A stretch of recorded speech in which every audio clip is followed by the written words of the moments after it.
All right, welcome everybody. We're going to go ahead and get started here. My name's Tom Shepard. I'm the head of school at St. Andrew's Episcopal School here in Ridgeland, Mississippi. I'd like to welcome everybody to the monthly meeting of the Jackson Area Association of Independent Schools. This is normally an intimate gathering of school heads from the Jackson, Mississippi metro area, but today we are honored to welcome educators from across the country and Mexico in partnership with our friends from the Southern Association of Independent Schools for today's webinar. So without further ado, I'd love to turn it over to Julie Rust and Shay Egger with more information on the webinar, and of course, our presenter, Tim Fish. So Julie and Shay, off to you. Good morning, everyone. I'm Julie Rust, and I'm the Associate Head of Teaching, Learning, and Innovation at St. Andrew's North Campus.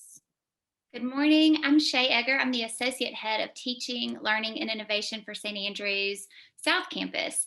Together, Julie and I would like to welcome you to today's webinar, Progressing in a Post-ish Pandemic World, led by Tim Fish, Chief Innovation Officer at the National Association of Independent Schools. As an educational thought leader who engages with schools across the country, Tim is responsible for creating processes and frameworks for setting strategy, designing innovation, and taking action. Tim and his team nurture practices for critical creative thinking throughout the organization and monitor research and development in the field to spot trends in strategy and innovation, design, and implementation. So in a minute, we'll turn it over to Tim, but first please note we've turned on the chat and the Q&A features so you can share thoughts with the group or reconnect with former colleagues and friends you may see here today in the chat. We won't be monitoring the chat for questions, so please use the Q&A feature to pose questions you'd like for Tim to answer, which we will address throughout and at the end of his presentation. With that, and on behalf of JAAIS and SAIS, we offer a very warm Jackson, Mississippi welcome to Tim Fish. Thank you all so much, Julie and Shay and Tom. It's so great spending time with the group in Jackson and friends from all over the world. It is a true honor and privilege to be spending some time with you today. And as everyone mentioned, we have the question and answer session open. So during the presentation today, we'll be monitoring that. We have a few kind of question and answer dialogue breaks built in. So feel free to post questions that you have and ideas that you would like us to discuss a little bit more. And so I'm going to go ahead now and share my screen and get things started. So you should be able to see it. And what I'd like to do is just this notion of progressing in a post-ish COVID-19 world. What is that going to look like? Where have we been through? We've been through, I think, probably one of the, if not the most challenging year that our schools have seen ever in our recent memory, certainly, in terms of how we've had to reimagine and think about education differently, how we've had to put ourselves in an incredibly reactive posture every day, not knowing what the situation is going to bring or how we're going to need to respond and what that's going to mean for how we work with individuals. And also our focus on safety and well-being and ensuring that the members of our community are safe and healthy in a way that has put us in partnership with not only our own school, the schools in Jackson and in our southern area, but around the world. Everyone has been navigating this moment together and at the same time. So as I think about where we are, if you've heard me speak in the past, you probably have seen some variation of this mountain concept find its way out. And this sort of idea has come out of my work with well over a couple hundred schools, and certainly our teams work with well over 300 or 400 schools. And we've been looking at this idea of how do schools make progress? What are the conditions that lead to that progress? And in particular, how do schools turn from what we always called nose down to nose up? Schools that were in decline, if you will, and all the traditional metrics of enrollment or giving or attrition. And then some things changed, and 3-4 years later, they're thriving. Their enrollment is up. They are seeing energy, they're seeing momentum, they're attracting new people, and they're finding more success with students. And one of the things we've been wondering about is, what are the conditions that lead to that transformation in a school? And this is where the mountain idea came from. And essentially, pre-COVID, it began around the idea that all of our schools were living in Nowtown. And Nowtown was, for every school I visited, is lovely, right? Pre-COVID, Nowtown was the lovely communities that all of our kids would show up to every day, and the teachers would be working with them, families would be excited, and games would be going on the fields. And when you walked around those communities, you said, there's a magic to this place and the work that's happening that's unbelievable. And yet in every single case, when I would sit down with the head of school and teacher leaders and board members, and we would close the door and we would talk about the future of the school, we would find that there were forces acting on that Nowtown, that we could not be complacent in the comfortable surroundings of what we knew. That every school said, we've got to get onward. We've got to create the conditions where we can get beyond the loveliness of our Nowtown. And so many schools that I was working with, schools that I found were the central characteristic of schools that could go through turnaround or could generate significant momentum, were schools that were able to get out of the complacency of today and were able to put themselves in an innovation disposition. They were able to see themselves as mountain climbers on the journey. And so a lot of what we looked at was, what were the conditions that we called base camp conditions that schools would find and would work with, and then what were the characteristics of a summit idea within the school, and then how did schools continue to even get beyond their summit. And then last year happened. And on a single day, almost within a single day, or certainly within a week, every one of our schools, due to the COVID-19 pandemic, every one of our schools was ejected out of our Nowtown. If you think about our communities, we had lots of people that were very comfortable in them. And then we went and said, we can't be here anymore. And metaphorically, through technology, we were handing teachers camp stoves, tents, hiking boots, and backpacks, and saying, you can't teach here anymore. You've got to go out in the mountain. You've got to learn to live on the hill. You've got to learn a whole new way of living, and you need to teach there. And it was an incredibly disruptive moment, and one that our schools have handled incredibly well, with resilience and energy and creativity. And over the last year, in this environment that we've been in, our schools have created stable base camps, right? We've figured out as communities how to live in a whole different environment. We've figured out how to build more semi-permanent tents. We figured out how to do dining halls on a mountainside. We figured out how to do all kinds of new things. And yet, now that we're coming out of that moment, people are asking, where do we go from here? Is this a moment, in fact, when we abandon what we've developed and we return back down the hill into what we hope is our Nowtown experience? Do we go back to the comfort and complacency that made Nowtown before?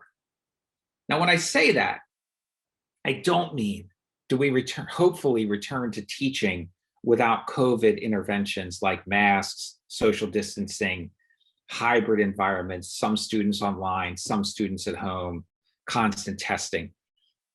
We don't want, in our future, we don't want any of that to be in what we do. That's not what I'm referring to. Of course, we want to teach back in our school communities with our students in the same environments that we've been in before. What I'm really speaking about is the metaphor, the disposition we have at this moment. Is our disposition one in which we want to go back to what we've known? Or is our disposition one where we want to embrace still the imperative that existed well before this pandemic began, the imperative to be communities of climbers? Do we want to embrace a disposition where, in fact, we are heading forward?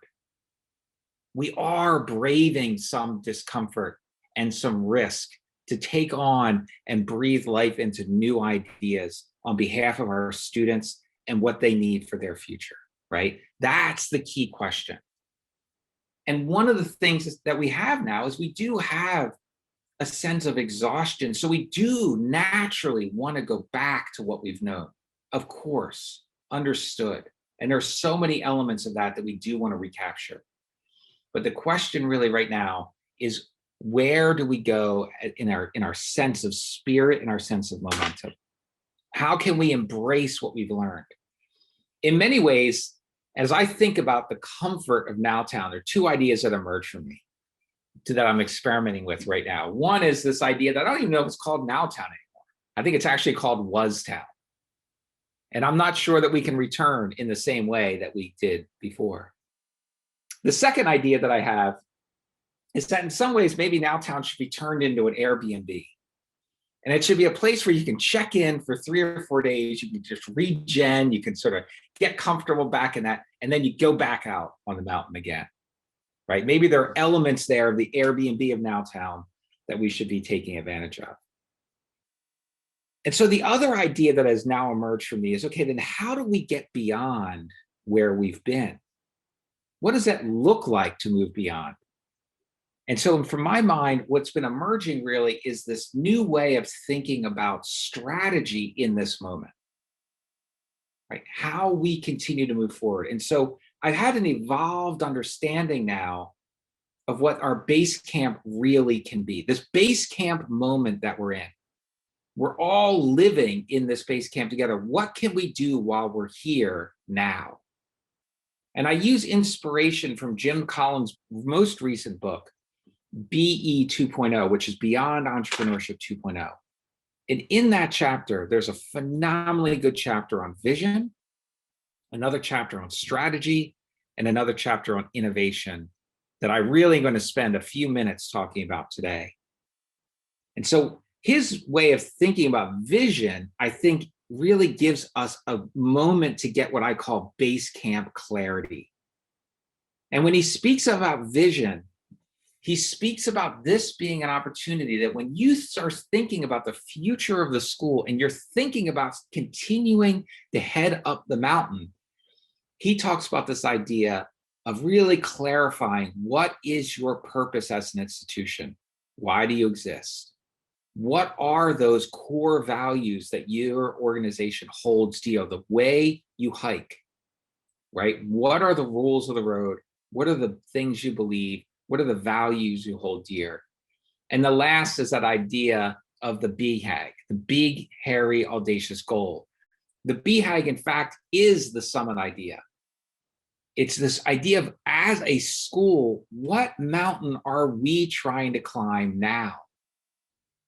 What is that idea that we are going after, that bold idea that we're going after for the next generation or the next 10 years or next 5 years? And that idea is fundamentally grounded in learning, it's grounded in community, it's grounded in what challenge we want to take on. So from Collins's perspective, purpose is your North Star. Purpose is your 100-year sort of vision for where you're headed.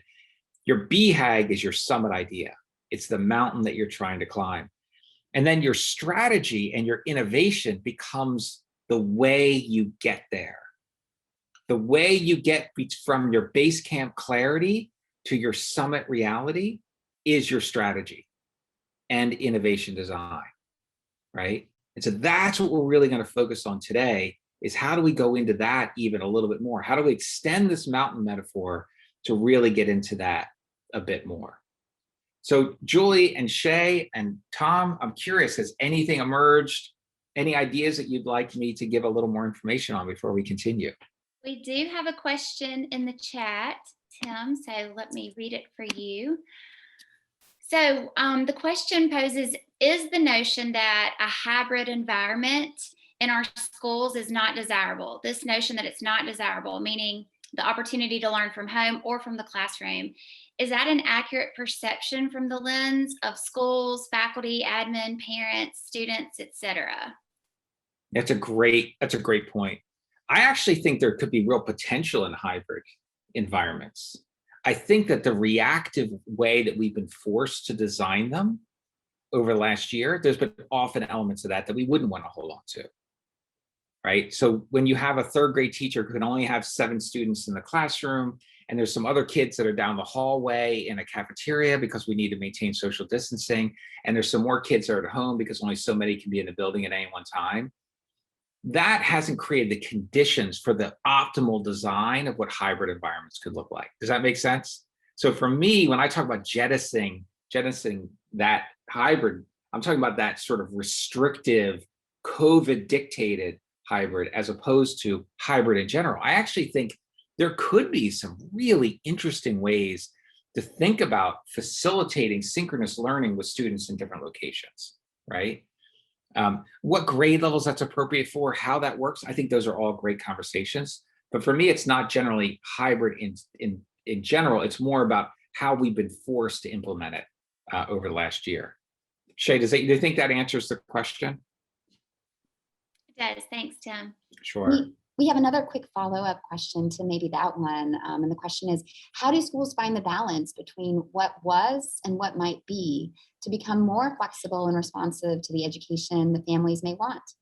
That's a great question.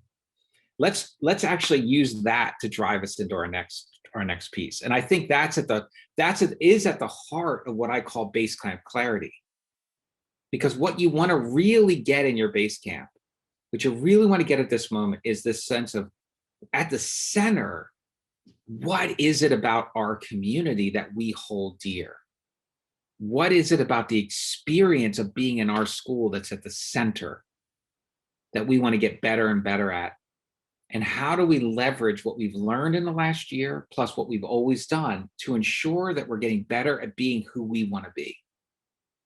Does that make so? Like, that's a key piece. You got to let your mission, your purpose, your values drive what you want to hold on to and what you want to bring in that's new, right? As opposed to just sort of randomly picking, right? So if you say, based on what we did, we want to keep hiking as a community.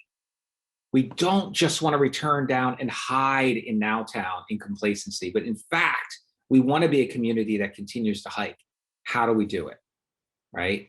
And in my mind, this is where, as using Collins again as an inspiration, this is a moment to clarify that vision that he talks about: purpose, core values, and BHAG, to then set your action-oriented strategy and then get about innovation and action, right? Ultimately, it's about action. It's about taking action to move the school forward, set in strategy, grounded in vision. And so what I want to spend a couple minutes on is this framework for thinking about progress in this moment. What does that really look like? And so 4 books, if you're looking for a summer reading list, 4 of the favorites I would put on the pile, right? First is clearly today, I'm going to speak a lot about what Collins talks about in BE 2.0. Beyond Entrepreneurship, by the way, was his first book that he wrote with his mentor, Bill Lazier. And then Bill Lazier passed, and Collins came back as a way of honoring his relationship with his mentor and republished the book, not only with the original text, but also with Jim Collins' new thinking in it. It's a phenomenally good book. Seeing Around Corners is one of my favorite books. Rita McGrath is a business school professor at the Wharton School at the University of Pennsylvania. And she talks about this notion of inflection points. And she talks about this notion of really seeing out, looking out. One of the things she says in the book is that snow melts from the edges. If we're going to understand the inflection points that are coming, the trends that are coming, we need to get out and look at we need to stand at the edge where the snow is melting. And so I highly recommend that. Playing to Win, one of my favorite books on strategy from Roger Martin. And we'll get into that a little bit today. And of course, another Jim Collins, which I think is so well written for this moment. great by choice. How some organizations in amidst chaos continue to thrive. And I think it was not written during this time, but it seems like it was, based on where we're headed. And so in BE 2.0, going back to that notion of what is the core of vision in his mind, purpose is at the center. It's the fundamental reason why we exist. It is like that North Star. It is like that 100-year vision of where we are and where we're headed. So one simple thing you might do is if you were to fill in this simple question, our school exists to what? Why does our school fundamentally exist? Answering that question is really getting at the notion of our purpose. One of the things you might want to do is your mission statement may be the. So one of the things to do is look at your mission statement, and say, does our mission statement really answer this question succinctly? Does it provide us with a sense of purpose? Is it differentiated in how it expresses that? Can I see the difference between us and another school or another organization? One of the things that Jim Collins says in Good to Great is, what's at your core? And he basically says, if the school was to disappear off the face of the earth, what irreplaceable elements would be lost to the world forever? Right? What's at the heart of it? What do we exist to do? Core values are what he calls the ether that permeates the organization. One of the things I think is interesting in the third bullet here is he says, don't think what values should we have, right? Core values are not necessarily aspirational, but rather what values and beliefs do we actually hold in our gut? Like, what is it about what we really believe, how we really act as an organization? That getting at that notion of what are the ways that we behave is something that's super important, and always present that shaping force for the school as you're moving forward. An example that I love is how Patagonia as a company. One of the things I find interesting about these core values is that they're not just single words. Often when I see schools' core values, and I don't think it's wrong to have single word core values. What I like here is when the core values are a statement with some explanation that gives everyone who reads them more understanding of exactly what you mean by that, right? How are these core values translated into daily practice? How do I use our core values to guide what I actually do, right? And so I just use these as an example that you can agree or disagree with how they've come up with them, what they're actually lived by. But if you know Patagonia products, you can see a lot of this in action with how they operate as an organization. So this notion of that core values really guides our behavior as an organization and how we move forward. And then the last one is this idea of the big, hairy, audacious goal, right? What is our big, hairy, audacious goal that we're trying to move forward with? And what he talks about is that a BHAG is clear and compelling. It's a unifying focal point of effort. And it's a clear finish line. We're going to be able to tell when we've gotten over that point, right? You know when it's achieved. And it's tangible, energizing, and there's no guarantee that you're going to be able to make it. It's not easy. It's not something that is self-evident that's going to happen anyway. But in fact, it really inspires us to take the next great step. I have a short video that I actually want to show on this, but I forgot when I was sharing to check the box that would make the video display. So I'm going to just step away for just a second and then come back. So you should just see. Okay, now we're back to sharing. Correct, Julie? I see you. Everyone can see the screen still? Great, perfect. So one of the great BHAGs of all time is John F. Kennedy's moon launch speech from Rice University. And this is when he called into being that we're going to send a rocket to the moon 240,000 miles away.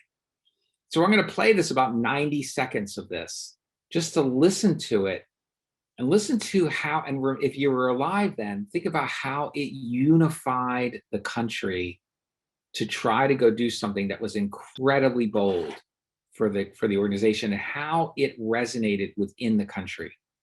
And that's really the power of a BHAG, is the way it pulls the organization together and rallies the organization with the core values and the purpose to move in a bold direction.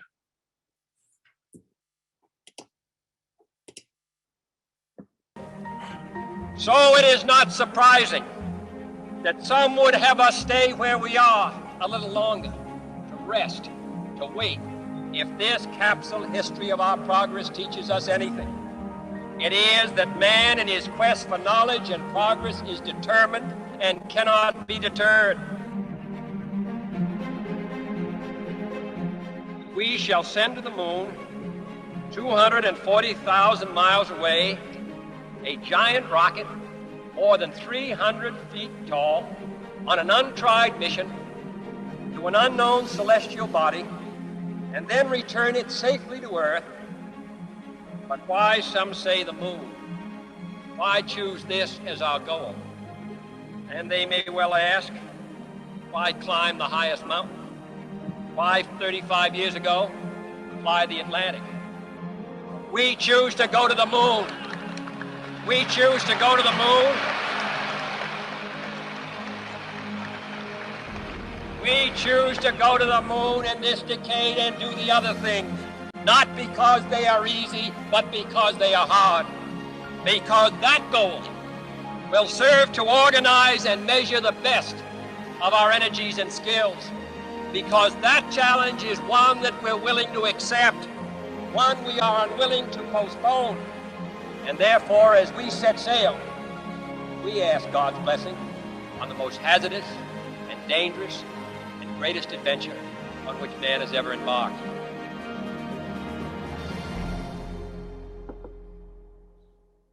It's a powerful, powerful piece, and one that called being that idea of a bold mission for us, right? In the book BE 2.0, they used the word mission. Originally, they used it as, what mission are you on? Not as opposed to the way we think about mission statement, but what adventure are you on? What mount are you trying to climb? And then Collins went on to say he really does connect that notion in beyond entrepreneurship with mission with this idea of big, hairy, audacious goal. And they really are one and the same. And so after you establish your base camp, after you feel like you've got that stable base camp, then you move on to strategy. And strategy becomes much easier at that point, because now strategy is what hard choices do we need to make to ensure that we can make significant progress on achieving our BHAG idea while maintaining our core values and living into our purpose. What are the things we need to be doing? What are the things we need to stop doing that are going to help us achieve that goal? And so strategy can be a much simpler document because we know where we're headed. One of the most consistent things that I see, and I collect strategic plans from schools. I collect them the way people collect baseball cards. I've got over 60 of them. And one of the things that I think is really interesting about them consistently is I can't tell what the BHAG is when I read the plan. I can't connect it back to what I see as the core mission, the purpose, the values of the organization. Instead, what I see is a list of ideas. And as Roger Martin talks about, those ideas are just easy choices that don't necessarily have a lot of conflict in them. You know, Martin talks about your strategy should really be grounded in 5 things. What is your winning aspiration? right? What is that BHAG? What field are you going to play on? Where are you going to achieve it? Where are you going to focus your energy? Strategy is about how you will win on that chosen field, what capabilities you must develop, and what management systems you're going to need to ensure you can move forward, right? Martin talks about in this great article that was in the Harvard Business Review called The Big Lie of Strategic Planning. He talks about this notion that too often strategic plans don't have within them hard choices and big bets. Instead, we try to play the field. We try to not make any hard choices. We try to be all things to all people in our plan. And what we end up doing is not clarifying and not really moving forward on our big BHAG ideal. And so one of the really things you want to be thinking about, one of the things I love is when he said, look at one element of your strategic plan. If the opposite of that idea is sort of not a silly concept, then you might not have hard choice embedded in that. So meaning, if we were to say one of the things we want to do is we want to create greater affordability, right? Which is a good thing to be thinking about. The opposite of that is to have less affordability. Like we want to have less affordability. Well, we would never want that. And so his point is we want to be finding those choices that we're making. We want to be clear to ourselves when we invest in a strategy, what bet we're making, what area we're investing in, and what are we not doing? And the not doing can be the hardest part of setting that strategy. So 4 principles for effective strategy that come from Collins. One is it should come from your vision. He says first vision first, then strategy. You should leverage your strengths. You should do more of what you're good at. Get better and better at being those things that you do uniquely well.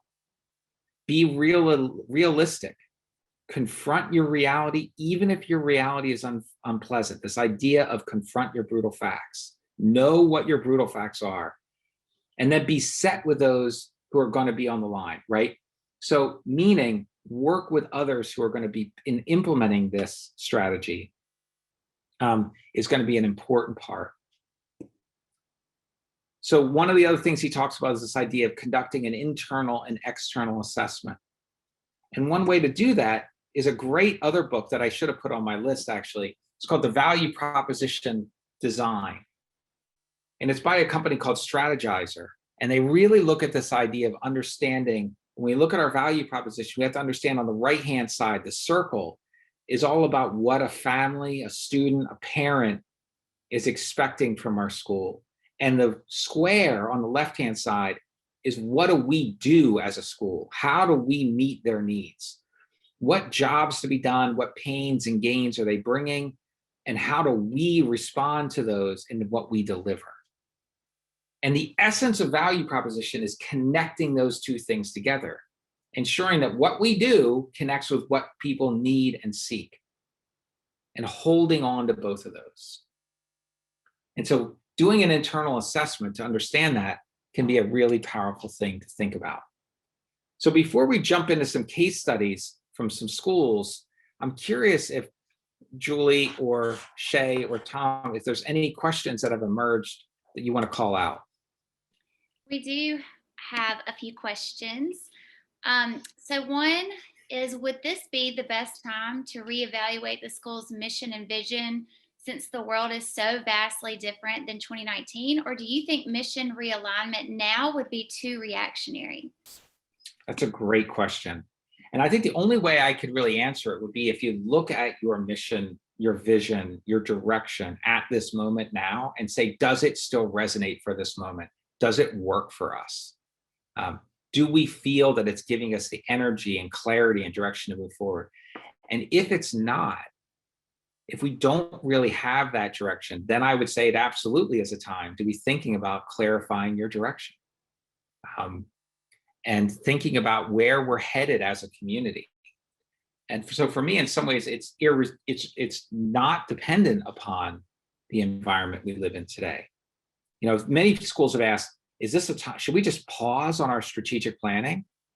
And I've actually said, as Roger, I'm going to quote Roger Martin in a podcast or an interview he did with Harvard Business Review.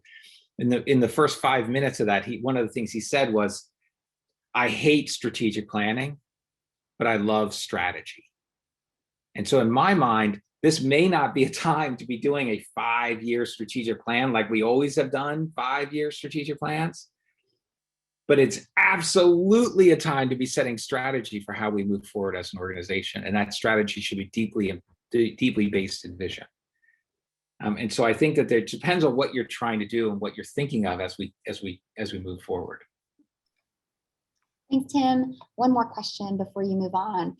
If schools strive to evolve and become better at what they do, this can support the education they provide and support enrollment. But at some point, alternative ways of framing tuition and creating more cost-effective business models are the only ways we are going to attract a wider array of families.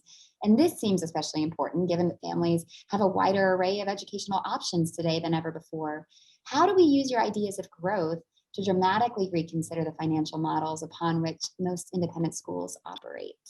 It's a great question. And so I think a couple clarifying points for me, right? Depending on your circumstance and where you are and what your mission and purpose is, I'm not sure that I think that strategy is necessarily growth. What I think it is actually progress toward a big idea.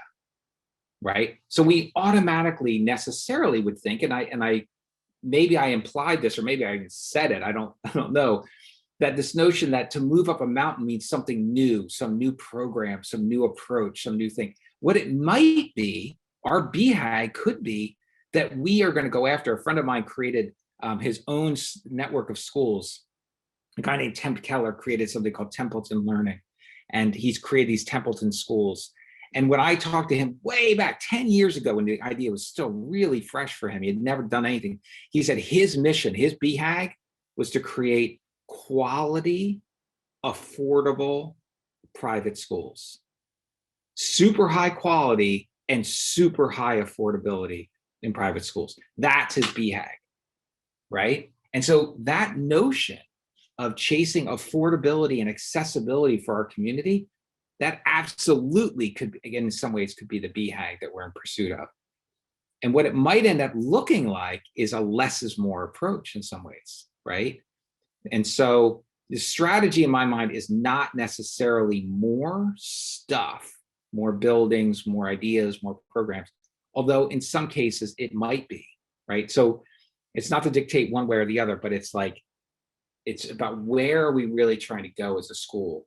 And what do our current circumstances tell us about where we need to go, I think is really key. It's a great question. Awesome. All right, so let's jump in and continue now to think about, let's put in action, what does this look like in schools that have done something, not necessarily knowing about the process I described when they got into it, but it turns out that how they ended up getting there really looks a lot like what I was discussing. The first comes from San Francisco University High School, and really probably a process that began 7 or 8 years ago, in some ways. And when the school really started looking at itself, it's that great question of, is this a moment to look at mission? Is this a moment to look at vision?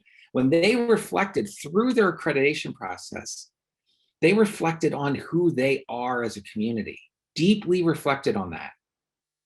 And one of the things that they discovered was that there were large elements of, they're a 9th through 12th grade school located in the center of San Francisco.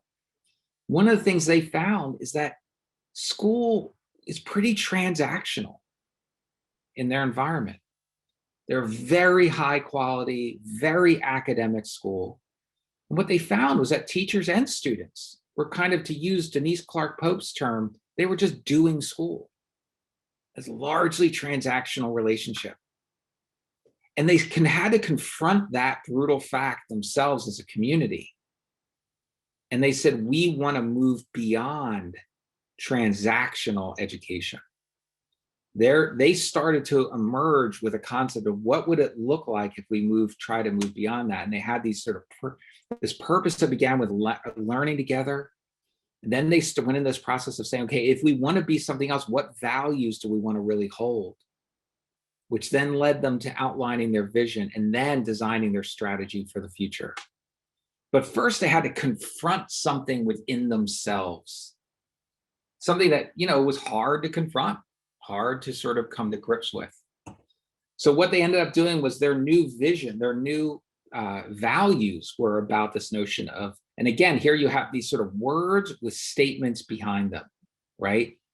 We embrace education as transformational rather than transactional, right? So their first statement of their value called out the challenge that they were facing and said, we're not going to be a transactional school, we're going to be transformational.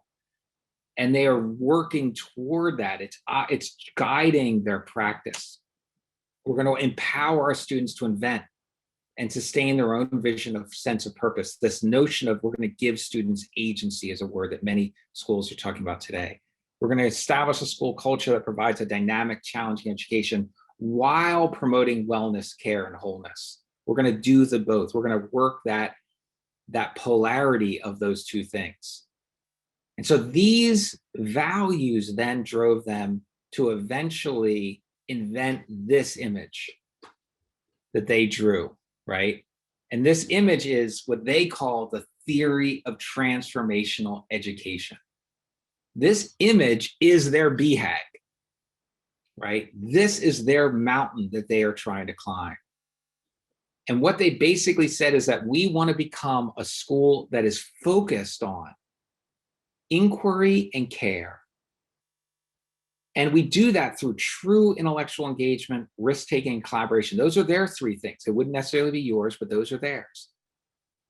And it's going to affect the way we look for students. We're not just going to look at ability, we're going to look at motivation and curiosity too. It's also going to affect the way we look for teachers. We're not just going to look for expertise, which is what we used to look for.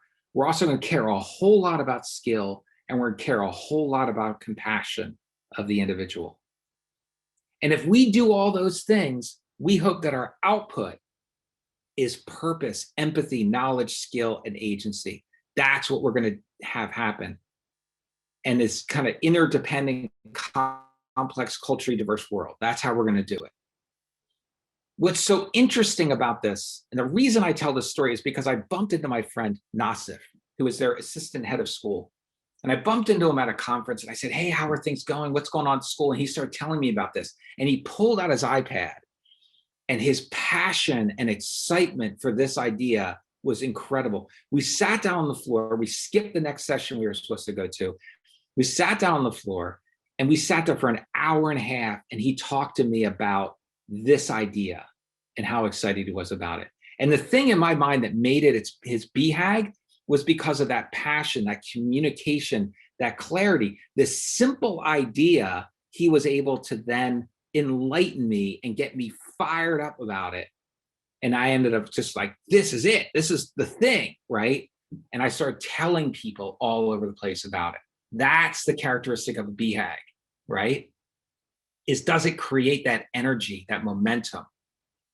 And so then what did they do coming out of this? Then they decided to set their strategy. And their strategy is what I call the metro map, right?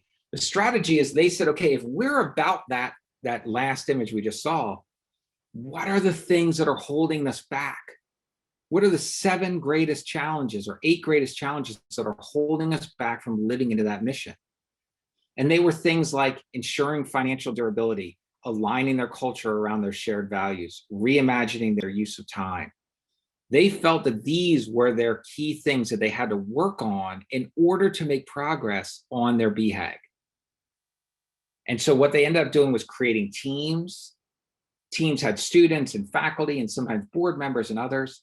And those action teams set off to do work in these 8 areas. And you can see these kind of circles on their map are the things that those teams were putting in place to advance their work going forward, all the way out through 2021 with their commitment to anti-racist work and COVID-19 response. So this notion of how they move forward, right? This idea of reconciling with their challenge, creating their values, creating their BHAG, creating their strategy, I think is something that's really key to look into. The second example is the Wheeler School in Providence, Rhode Island. And the Wheeler School's journey really began in this particular iteration when Allison Gaines Pell, the new head of school, arrived at the school. And she began listening. She began listening to constituents, having meetings, having conversations, engaging with people. And what she found was that there were a few things that were really clear in the community. One is that they as a community had a really firm foundation, that there was a very unique and powerful culture that was unique to the school, that they needed to think about their next questions for the new chapter. And there was this sort of opportunity for transformative, relevant, and meaningful work. And she's got all these ideas because she asked people, what should be part of our next chapter? And what should we hold on to forever? Those were two framing questions that led her conversations with people. And as she started doing that, as she started reading founding documents from the school's been around for, I don't know, about 100 years or almost 100 years or in that neighborhood. She started reading founding documents. And a few of the things that really emerged for her were extremely powerful. And so what they ended up doing was creating this strategic design flywheel, right? Where they really started thinking about this idea about where do they want to go? How are they going to invest and implement? How are they going to reflect and adjust? And this became an energy wheel for them on how they move forward. But in the work of those conversations and in the work of their reflecting, they really came upon this process, that it began with this disposition of curiosity, and then they started building consensus. And when they really reached in to try to begin with this disposition of curiosity, they really were thinking about those founding documents, what makes a school unique, etc. And what they stumbled upon in that process was this quote from their founder, that our mission it was not written as a mission in the original documents. It was just a statement in a biography of the founder. But this line, to learn our powers and be answerable for their use, is something that emerged that Allison, when she read it, she said, that has real resonance. It's not only is it a powerful statement, but I see it in who we are today. And I see it in who we've been as a school. I see it as a consistent thread of our DNA. It describes us and who we are. It's not a marketing statement, right? It's a powerful call of the being about where we're going to go. And this in many ways became their mission. And the board adopted this as their new mission statement. So they didn't go into the process saying we need to rewrite our mission statement. Right? It was through the process of curiosity, it was through the process of reflecting, it was through the process of listening that they came to discover that the call to a new mission, to a new purpose. And they didn't really feel their prior mission statement was like that much they wanted to hold on to, but it was really when they found this, they saw this is our new mission. And then they said, okay, then what's that BHAG? If this is that purpose statement, what's that BHAG? Where are we going to go with it? And what they ended up doing then was creating a retreat structure. They brought the community together. They really wanted to now find what is those things that we want to be living into. And what they found was these 4 ideas that they wanted to go after. And the pursuit of these 4 ideas have become for them their BHAG, right? This pursuit of this notion of one Wheeler. What is one Wheeler going to look like for them? How are we going to leverage our strengths to build the next generation, a Wheeler experience for all of our students? What would it look like and mean to be within and part of the world for them? How are they going to organize to learn? And then this notion of aligning the school mission for an anti-racist future. These were the 4 things that they were like, this is our mountain. So in this case, it's slightly different from San Francisco University High School, where they had an image that created their BHAG. Here, they had 4 statements to live into that purpose. These are the things they're going to do. And so then what they did was they took just each of them, in this case, one wheeler, they took that and they really blew it out. And they created, if this is what we're going to do, let's create a team that's focused on this. Again, let's empower members of our community, staff, faculty, students, and let's really think about what are the things we need to do to really advance one wheeler as an idea. And so they thought of this notion as time, measuring what we value, whole life seminar, and this whole new thing on the upper school campus that they wanted to do, where they're partnering with what's called New View Innovation Studio. So these became specific and measurable and actionable strategies that they could do, and they empowered teams to help them do it, to live into that BHAG concept as they were going forward, right? And so now they were moving this thing forward as they went along. And so this notion, when they built these teams, they asked the teams to consider what would it mean to build our vision for the next generation of the Wheeler experience on that statement, right? Interpreted for today, we must learn our powers and be answerable to use. So when everything that was guiding the work of those teams came back to that purpose statement, right? The reason we're working, the North Star we're going after is connected to that idea, which is key, I think, to the work we're doing. And so it all rolls back to this idea of what's that now town? What's that imperative we have to make progress? What are that base camp vision we have? What's that BHAG that emerges? What's that North Star that we're going after? And how's our strategy and innovation going to help us live into that space? So I'm going to take a break and see questions or things emerging that maybe we can click in on a little bit more. Well, Tim, thanks so much for walking us through two schools' journeys through reinvigorating already existing missions, identifying a BHAG, defining transformative education, and then mapping those strategic journeys that followed. It was really incredibly helpful to see those. And I'm curious what collaborative sort of brainstorm or sense-making methods were utilized by these schools to arrive at these concept maps or strategic statements, and how were various stakeholders at these schools involved in the process at these various stages? It's a great question. So often in strategic planning, there's a sense that we need to involve the whole community in setting our strategy. And one of the questions, if we go back to Collins's notion of vision, core values, purpose, BHAG, if you're not clear on those, then my sense is, yeah, that's a time to listen, to go out, as Allison did at Wheeler, lots of listening, lots of one-on-one conversations, lots of engagement. Schools will sometimes use surveys to do that work. Sometimes they'll use focus groups. Sometimes they'll have conversations with the head of school.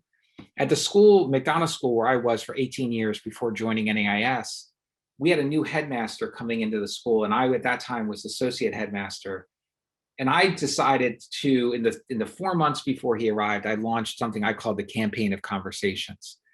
And I met with 65 people, staff, students, alumni, and I just had a conversation with them. And the simple question I asked when they came in was, on a scale of 1 to 10, what number comes to mind when you think about how much the school has reached and realized its full potential as an organization? What number do you have in your mind of how far we are in realizing our full potential? And I asked them for a snap judgment, a number. They would give me a number, 7.5, somebody would say. And I'd say, okay, why are we not a 5? And why are we not a 10? And we would spend 30 or 40 minutes talking about that. And I took notes. They were totally confidential. And I summarized and crushed all that information together. And when the head of school arrived, I said, here's the benefit of like 50 conversations. And then he did his own. He went out and had his own conversations. And we kind of used that to help us set some of our strategy and move some things forward, right? So I do think that's important. I'm actually, though, when it comes to setting that strategy, and as Roger Martin talks about, making those hard choices of where are we going to invest and where are we not going to invest, in my mind, that's not the whole community like having a conversation about. That's the key decision makers of the organization, using all the insights we've gleaned, both from facts and data and input, to help us set both how are we going to live into our vision? I think that's the board, that's the head of school, that's the leadership team engaging in what will be the strategy we're going to invest in. And I think that work, sometimes there's a public version of that about where we're headed. And I also think there's a more private version about some of the hard choices we're having to make as an organization. So Julie, I don't know if that answers the question, but I think there's not one right answer because there's not one place where everyone's starting from, right? And so it depends on what your starting point is, how much right now you need to be getting that input. Tim, we have another question for you. Let me go to the doc. So much of what you're offering calls for schools to build much more flexibility into their traditional 5-year strategic plan process, perhaps even evaluating and adjusting progress on a yearly basis while not losing sight of the BHAG. So how do schools adjust as needed while also staying focused on the long term, but avoiding seeming to be a school without clear and well-defined long-term strategies? That's a great question. So I think that sometimes I think we mix what we really mean by strategy, right? Strategy is the how. Strategy is what are we going to go do that's really going to drive us forward. And I think we need to have that clear sense of our vision, where we're trying to go, what mountain are we trying to climb. And I don't think that changes very much. I think that is 2 years, 5 years, 10 years, 15 years. That's a bold vision we're trying to live into. And I also would say, in my experience, and this is maybe getting a little bit too much into the weeds on BHAGs, they're not programmatic, right? Adopting the IB program is not your BHAG in my mind, right? It's what outcome do we seek from implementing a program like the International Baccalaureate, right? Even though I think oftentimes we think a BHAG, if it's going to take a lot of work, it's a BHAG, right? If we're going to build a new building, that's our BHAG. The new building is our BHAG. I don't think it is.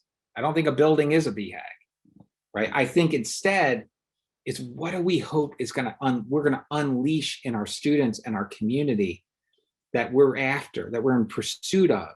And oh, by the way, we're going to need this building to do it, right? And so for me, the strategy then becomes, I am a fan personally of yearly rechecking in on our strategies. Are they working for us? Are they not? Do we need to pivot? Do we need to adapt, right? I think there are elements of agility that are involved in strategy.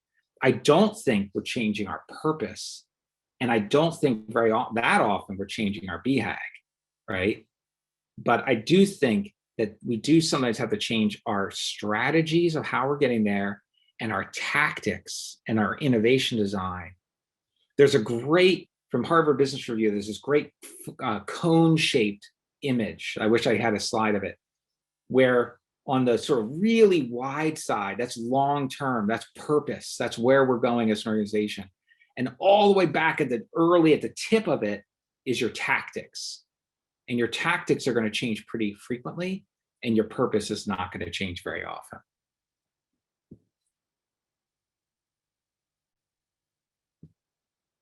Great. So this is a really great. I know that from a time perspective, we're at an hour. Tom, I wonder, should I continue on? I had a little bit about learning, or do you think this is a good time to break? Tim, I'll tell you what, if you've got a few thoughts on learning, I think those are always good for educators. And then wrap up when you feel ready, and keep us going. Great, perfect. So as we continue this idea, one of the things that I think we're going to pivot slightly, one of the other ideas I want to share with you a little bit that I've been thinking about is, what have I been noticing in this post-pandemic world? What are some of the themes and trends around learning that are emerging? And how might we think about those as we're sort of heading forward? And so for me, these trends in learning, I've actually seen over the last year or so, I've seen kind of 4 trends emerging that schools are really living into in this pandemic moment. 4 things that are coming as schools have been designing and working. These are trends that were clearly present before, but I think they've been accelerated in this moment. The first trend that I have seen is this idea of a move toward mastery, right? The notion of getting beyond simple content recognition, simple skill development and isolation, and really getting to this notion with learning and students around mastering a concept and building for transfer. And so what I mean by that, and we'll talk about in a minute, is some of Jay McTighe's work, the author of Understanding by Design, around the concept of transfer and what transfer in particular looks like. I think it's a really powerful concept. The second thing that I've seen is this idea of structured agency and self-directed learning. That more and more schools are really trying to create experiences and opportunities for students to have more ownership, control around their own learning. But what's the essential nature of structure is something I've seen that's very important. What's the balance between structure and agency? I think it's been really important to look at. The third is this idea of belonging and well-being. You know, how do we establish balance in our schools? How do we truly build community? And how do we design for equity? These are some really powerful ideas that I think are very much in our schools today. And then the third is this idea of what does it mean to move beyond, right? How do we take what was once relegated to the classroom and think about how we impact the world? And so I'm just going to jump in on each of these concepts just a little bit more. So we start with that notion of mastery and this idea of transfer.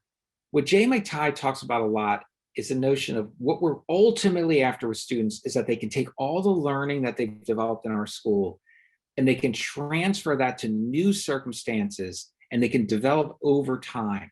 So what we want to be looking at is performance-based tasks, what he calls cornerstone tasks, that help students to really bring it all together and apply what they've learned in new circumstances to show their learning much more broadly than just what they get from rote learning. What I think is so important about what McTighe talks about is it's not to suggest that we're jettisoning content, that we're getting rid of it, that we're not involved in certain things you just have to learn. Absolutely true. It's to what end, right? So he's really the author of the notion of essential questions. What essential questions guide our learning? How do those essential questions give way to cornerstone tasks that students do at the end of a term or the end of a year? And how do those cornerstone tasks show the transfer of learning, right? And I think whenever you look at powerful things we have learned, powerful things I've learned in my life, I really own it when I can transfer it. And so I think that's one of the key concepts that I think is powerful. So one of the schools that's inspired me is the Mastery School at Hawken. Hawken is a school in Cleveland, Ohio, K through 12th grade school, been around for a long time. Scott Looney is the head. So doing really interesting work. He's creator of the Mastery Transcript and then great work that's coming out of the Mastery Transcript Consortium. And one of the things that they recently did at school is they created a spin-off school that's part of Hawken, but it's on its own campus, it's separated, and it's doing learning in a different way than a slightly more traditional big school. And one of the things they're doing is they're trying to take this concept of mastery and build it in fundamentally to the experience. And so a couple of things they've come up with is this notion of a true paradigm shift in the way they think about learning, that they build each aspect of school around growth and deep learning for every student rather than a department or a topic, that they focus learning on and changes in how they teach. They use genuine challenges. This idea of students being very engaged in very complex problems is something that's key to their teaching. And this notion is that most of us don't remember a lot of what we learned in high school, but why do we spend so much time learning things that we're going to forget? And so they really are focused on what would school look like if it was different, if we were thinking about it differently.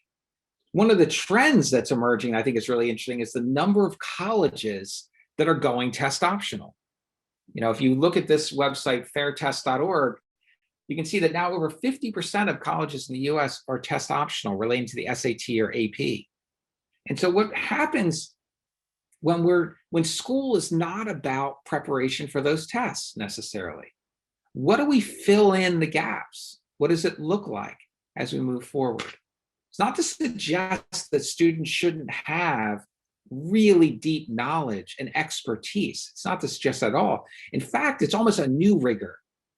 If you were to think about what a new rigor looks like in your school community, what would that be?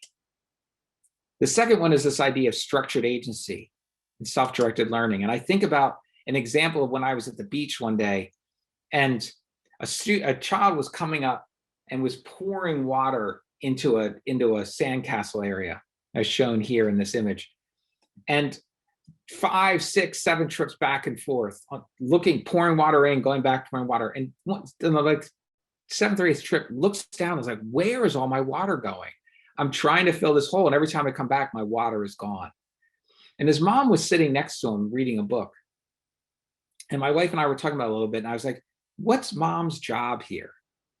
Is mom's job to fill in content, to show them a QuickTime video on porous surfaces, where the water is going, to try to create content? And my sense was, in this particular environment, mom's job was to have brought him to the beach and given him the bucket, and to create the environment where he can then explore. You know, one of my other favorite books that I think if teachers want to read this summer is An Ethic of Excellence by Ron Berger.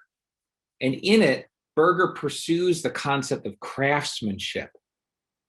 What would craftsmanship look like if that was a goal over achievement, right? What would that look like if we designed school around that concept? Another great example is the website tellingstories.org.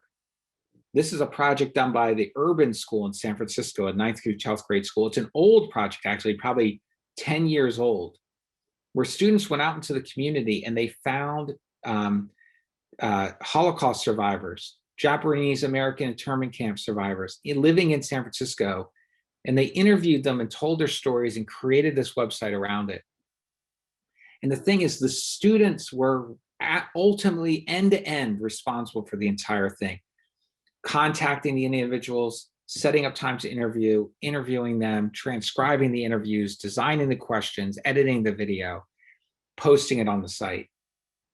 And yet they now put that story out there. The stories would never have existed without the student project.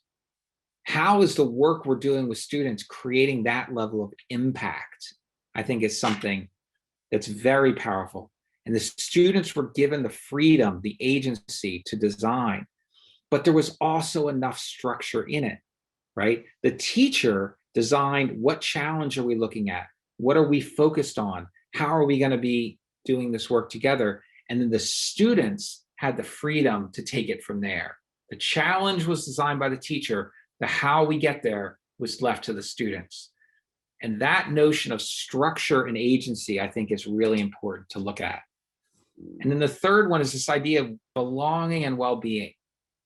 One of the most consistent things we're seeing today is that going through last year or this year with our response to COVID and different models of learning is we found that, yeah, it's been really, really hard. And yet in some ways, the way we've changed our schedules, the way we've adapted, student stress in some ways has certainly gone up because of many of the unknowns of this environment.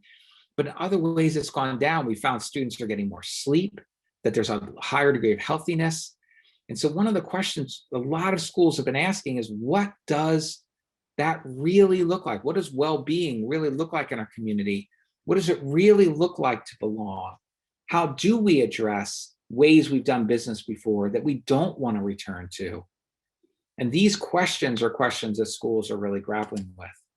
And then this last idea of beyond, right? Schools are really beginning to ask themselves, if we go back to that idea of base camp, and we start thinking about what does it look like to get beyond base camp, to continue to hike from a learning perspective. Schools are asking questions of, how do we move from a me-focused school, where it's very individualized and very much focused on individual work, to a more collaborative environment of we? How do we move to really embracing others in our community and how we work with them?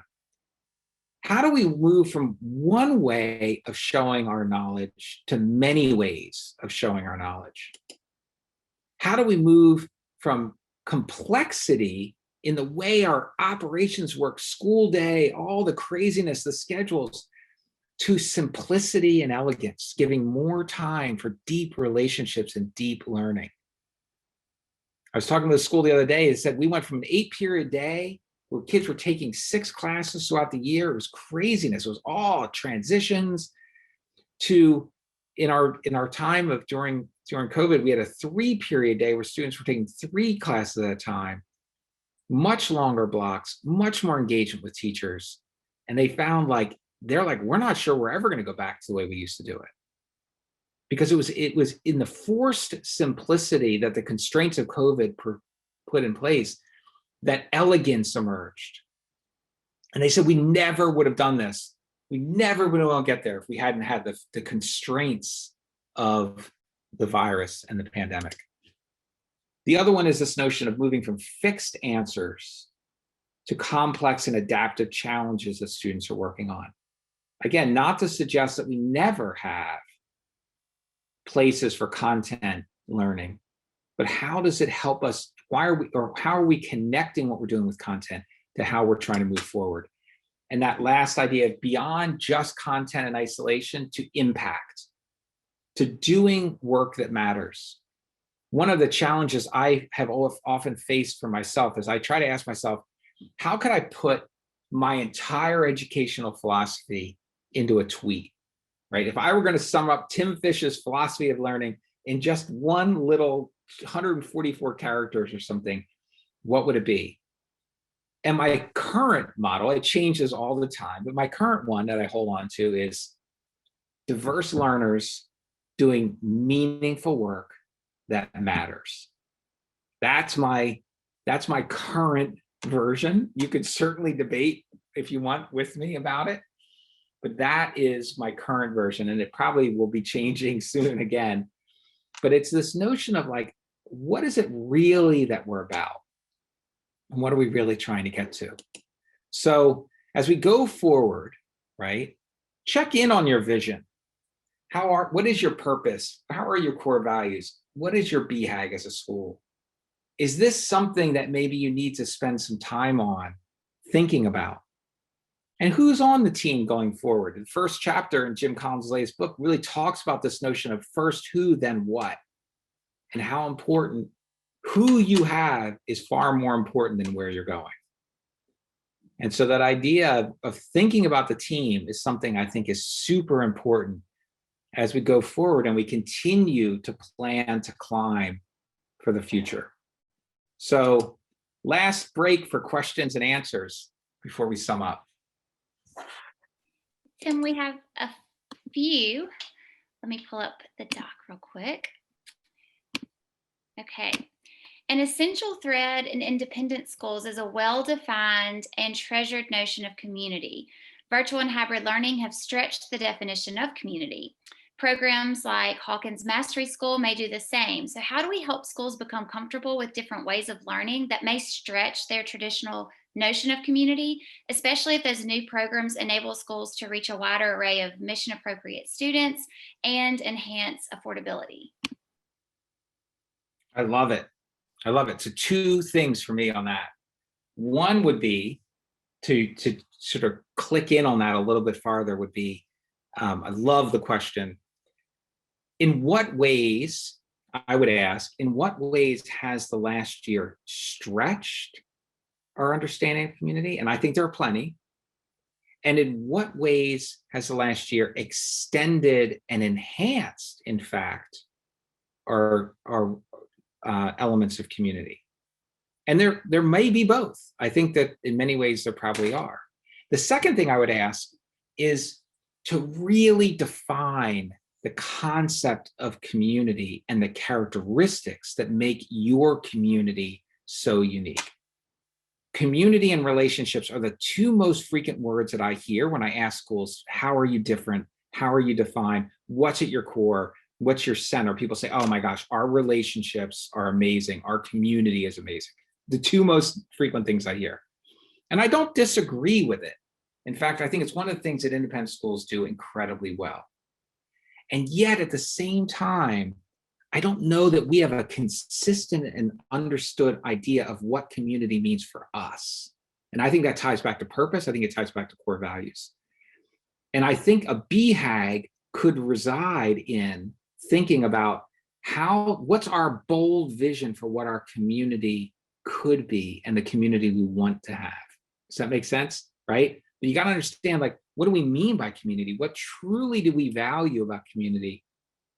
Because I think too often that word is used, and in our strategy lab work, that the team that I work closely with at NAIS, when we work directly with schools, one of the things we do as a framework we call unpacking, right?